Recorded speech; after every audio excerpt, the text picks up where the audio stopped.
আসসালামু আলাইকুম। এই যে আজকে দীর্ঘ 18 বছর পরে রামগড় উপজেলা শ্রমিক দলের পক্ষ থেকে ঈদ ফুটবল অনুষ্ঠান, এই বিষয়টা আপনি উপজেলা বিএনপির সাংগঠনিক হিসেবে কিভাবে দেখছেন বা আগামীতে কি ফল বয়ে আনতে পারে এই যে আজকে মিলন মেলার এই বিষয়টা? ধন্যবাদ সবাইকে, ঈদুল ফিতরের শুভেচ্ছা, ঈদ মোবারক।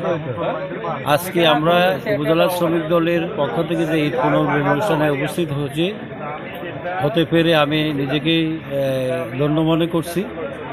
কারণ রামগড় উপজেলা বিএনপি ও পৌর বিএনপির যতগুলো সংগঠন আছে,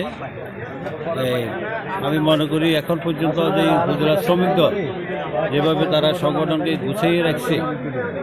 গুছানো রেখেছে এবং দক্ষ সাংগঠনিক যে একটা ব্যবস্থায় আছে, সেটা আমরা আজকের এই পুনর্মিলন অনুষ্ঠান আমরা দেখতে পাচ্ছি। এখানে আমি কৃতিত্ব দেব রামগড় উপজেলা শ্রমিক দলের সংগ্রামী সভাপতি এবং সাধারণ সম্পাদকদের। কারণ তারা যে কোনো কাজে তারা দলের জন্য নিবেদিত হিসেবে কাজ করে আসছে। দলের দুঃসময় থেকে এখন পর্যন্ত তারা দলের হাল ধরে রেখেছে। ইতিপূর্বে তাদেরকে যতগুলো আমরা দায়িত্ব দিয়েছি তারা সুন্দর এবং সুচারুভাবে সফল এবং সম্পন্ন করেছে।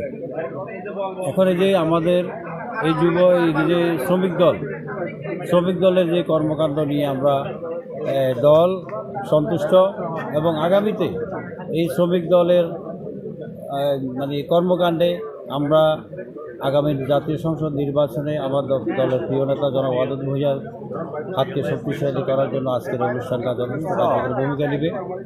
আমি আজকের এইটা অনুষ্ঠানের পর থেকে আমি অন্যান্য সংগঠনকে অনুরোধ করব, অন্যান্য সংগঠনের যারা আছেন দায়িত্বশীল নেতা আছে, আপনারাও এইভাবে যদি পুনর্মিলন অনুষ্ঠান করেন দলের সাংগঠনিক অবস্থা মজবুত হবে, দলের নেতাকর্মীদের মধ্যে প্রাণের সঞ্চার হবে, দলের গঠনতন্ত্র অনুযায়ী কাজ করলে আগামী নির্বাচন আমাদের জন্য সহজ হবে।